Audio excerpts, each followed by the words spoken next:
आवाजाचा रियाज जितका गरजेचा आहे, तितका शरीराचा व्यायामही गरजेचा आहे. हो.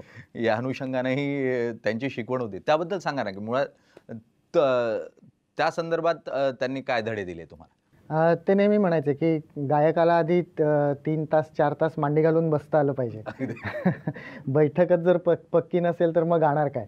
अगदी. अ, आणि त्यांनी स्वतःही जसं तुम्ही आत्ता म्हणालात तसं त्यांच्या तरुण वयापासून तालमीत जाऊन अंगमेहनत केलेली होती. इन जनरलच गायकाला 2 तऱ्हेने याचा उपयोग होतो. एक म्हणजे गळा नीट राहण्यासाठी तब्येत चांगलं असणं हे खूप महत्त्वाचं असतं.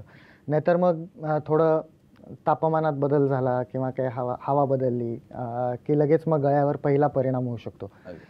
ते आणि आमचं शेड्यूल साधारण सगळ्यांचंच विचित्र असतं. रात्री तासंतास कार्यक्रम प्रवास असतो. हां, रात्री कार्यक्रम असतात.